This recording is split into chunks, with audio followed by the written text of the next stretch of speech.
I had a purpose. I wanted to be one of the best basketball players to ever play. And anything else that was outside of that lane, I didn't have time for. There's a quote from one of my English teachers at Lower Merion named Mr. Fisk. He had a great quote that said, "Rest at the end, not in the middle." And that's something I always live by. I'm not going to rest. I'm going to keep on pushing now. There are a lot of answers that I don't have, even questions that I don't have. But I'm just going to keep going. I'm just going to keep going, and I'll figure these things out as we go, right? And you just continue to build that way. So I try to live by that all the time. At what age did that goal become crystal clear? I made that deal with myself at 13 years old. At 13 years old? 13 years old. That's the you deal were I made. crystal clear about it? Crystal clear. And where did inspiration come from? The love of the game. The love of the game, the challenge. Like I would watch Magic play, I'd watch Michael play, and I would see them do these unbelievable things, and I'd say, can I get to that level? I don't know, but let's find out. Let's find out. And so that curiosity to see where I could push this thing led me down that path, I think. I had a summer where I played basketball when I was like 10 or 11 years old, and here I come playing, and I don't score 1 point the entire summer.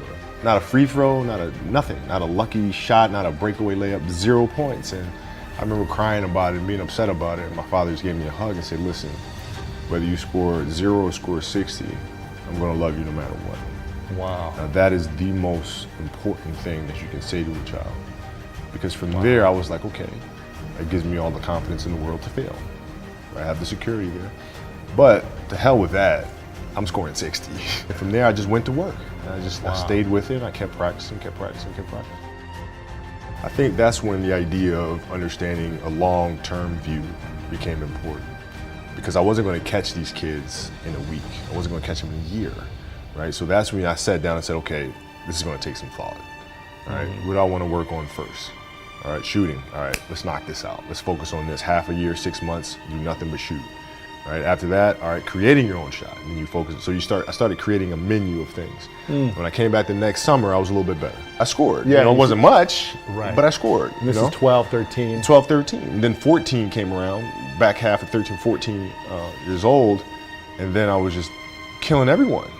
And it happened in 2 years. And I wasn't expecting it to happen in 2 years, but it did, because what I had to do was work on the basics and the fundamentals. Well, they relied on their athleticism and their natural ability. And because I stick to the fundamentals, it just caught up to them.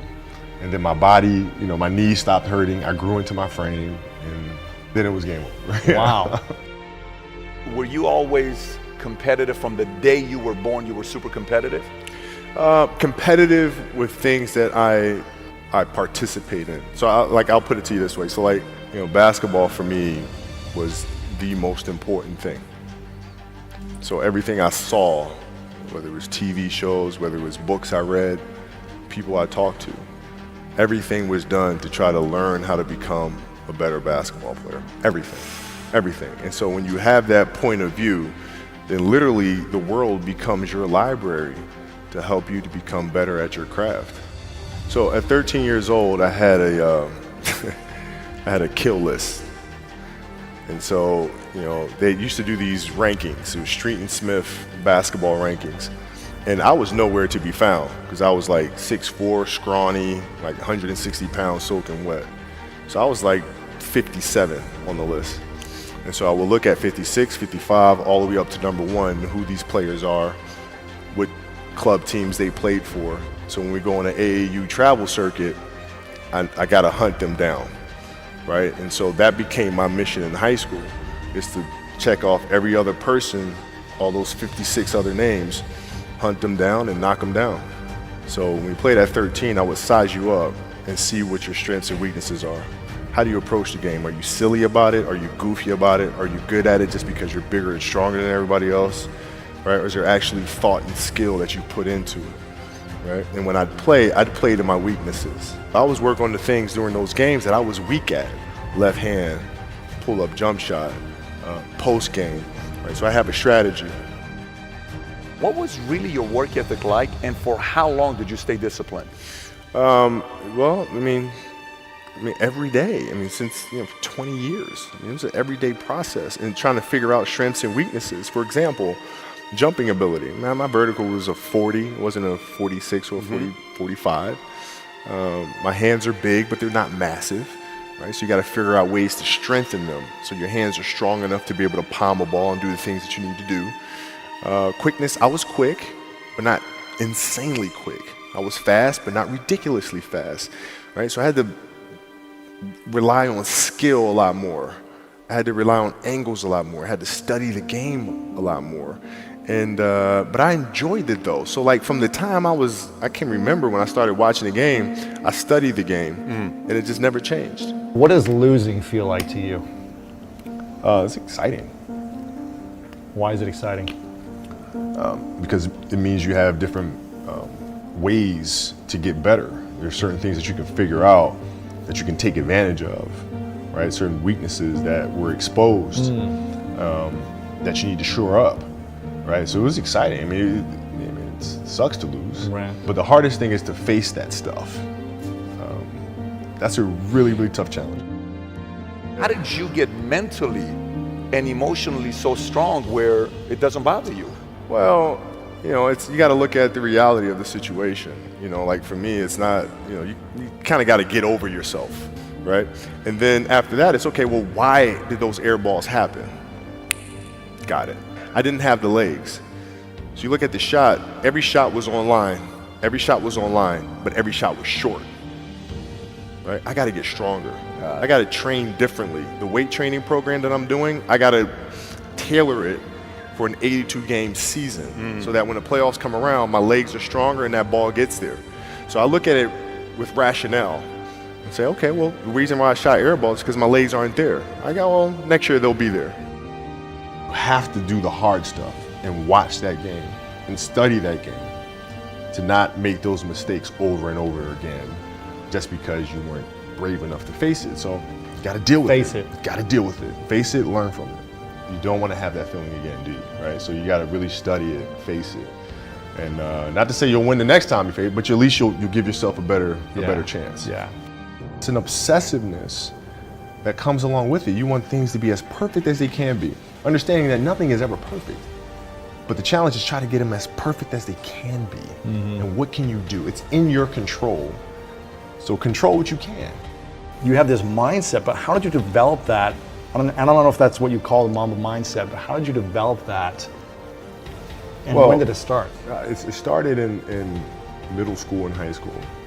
Because a lot of the kids that I was playing against were inner city kids. Yeah. And so they're looking at me as if, okay, this kid's soft. They felt like they could try to be physical or try to intimidate me and do all this other stuff, which they couldn't, right? But now I'm saying, okay, well, you're trying to attack me. How am I going to attack you? How can I mentally figure out ways to break you down? How can I show you that, no, I have the edge, right? And so that's when it first started for me, is figuring out how to get the upper hand on an opponent that way. And what would you do to mentally break people down then? One of the things I would do is, while everybody would be at the cafeteria work, eating and doing all sort of stuff, I'd just go back to the gym. And so that was my way of showing them, yeah, I may be from the suburbs, but you're not going to outwork me. Wow. Like I see a lot of players take vacations with other players that are close friends, and we'll just take vacations just to take vacations, or just hang out just to hang out. Like I never did that. Why not though? Why didn't you do that? Well, because when I retire, I didn't want to have to say, I wish I would have done more. I don't want that. I played games with the flu. I played games with 102-degree fever, man. We had a game against Toronto in 2000. And Vince was tearing the league up. My back was jacked.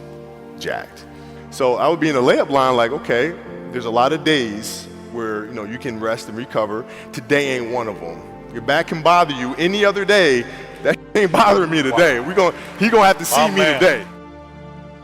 You're playing against the Golden State Warriors. Score is 107-109. You guys are close to getting into the playoffs. You know exactly what happens in the game. You go up, you're about to take your shot, and then all of a sudden, boom, Achilles happens, right? Friend of mine, Nima, he is here just to listen to. He played ball. And he told me, he says, Patrick, I don't think you understand. He says, when I tore my Achilles in high school, he says, 4 friends of mine dragged me to my hospital. I was crying from there straight to the hospital. He says, I have no clue how the hell this guy did it. He went and hit the free throws, and then you walked off the stage. How the hell do you tolerate that kind of pain? You know, I use this. I tell this example, and I think this is the best way to explain it. You know, you have a hamstring injury, you pull your hamstring really, really badly, you can barely walk, right? Let alone play anything. You're at home, all of a sudden a fire breaks out in the home, right? Your kids are upstairs, you know, wife is wherever she may be, you know, going down. I'm willing to bet that you're gonna forget about your hamstring, you're gonna sprint upstairs, you're gonna grab your kids, you'll make sure your wife's good, you're getting out of that house. And the reason is because the lives of your family are more important than the injury of your hamstring. And so when the game is more important than the injury itself, you don't feel that injury. Not at that time. Went in the trainer's room, my kids are in there, and you know, they're looking at you and stuff, and I'm looking at them, and I'm like, you know, it's all right, Dad's gonna be all right. It'll be fine, it'll be all right, it'll be all right, it'll be all right. As a parent, you gotta set the example. You gotta set the example. This is another obstacle. This obstacle cannot define me, it's not gonna cripple me, it's not gonna be responsible for me stepping away for the game that I love. I'm gonna step away on my own terms. And that's when the decision was made that, you know what, I'm doing it. You gotta lead by example. As parents, you gotta lead by example. If you want your kids to do whatever it is they want to accomplish in life, you have to show them. You gotta show them. The definition of greatness is to inspire the people next to you. I think that's what greatness is or should be. It's not something that lives and dies with one person. It's how can you inspire a person to then in turn inspire another person that then inspires another person. And that's how you create something that I think lasts forever. Yeah. And I think that's our challenge as people, is to figure out how our story can impact others and motivate them in a way to create their own greatness.